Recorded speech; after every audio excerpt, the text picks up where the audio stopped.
Hi viewers, welcome back to 99 Dots on Health Insurance series. I am Kirti Kumar, insurance expert from Kirti Financial Consultants. అందరూ అనుకుంటారు health insurance అనేది only hospitalisation expenses మాత్రమే cover చేస్తుందండి. కాదండి, అది తప్పు.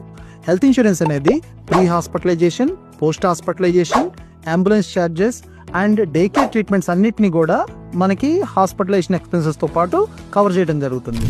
వీటిలో pre and post hospitalisation expenses వచ్చేసి మీరు హాస్పిటల్లో అడ్మిట్ అయ్యే ముందర మీరు ఏదైతే ఓపీలో ట్రీట్మెంట్ తీసుకుంటారో అవన్నీ కూడా మీకు ప్రీ హాస్పిటలైజేషన్స్తో కవర్ అవుతాయి.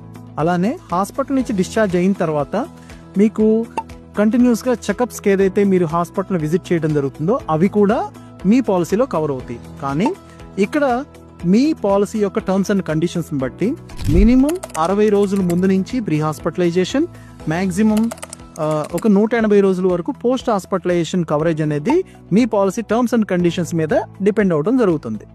అండ్ దీంతో పాటు డే కేర్ ట్రీట్మెంట్స్ మనం హాస్పిటల్లో అడ్మిట్ అయ్యే అవసరం లేకుండా కేవలం కొన్ని గంటలు మాత్రమే ట్రీట్మెంట్ తీసుకొని, దానికి ఉదాహరణ క్యాటరాక్ట్ సర్జరీలు కావచ్చు, కీమోథెరపీలు కావచ్చు, ఇటువంటి సర్జరీస్ అన్నీ కూడా మనం హాస్పిటల్లో అడ్మిట్ అయ్యే పని లేకుండా మనం కేవలం ఒక రోజులో అంటే 5 గంటలు 6 గంటల సమయంలో మాత్రమే మనం ట్రీట్మెంట్స్ అన్నీ తీసుకొని బయటికి రావడం జరుగుతుంది.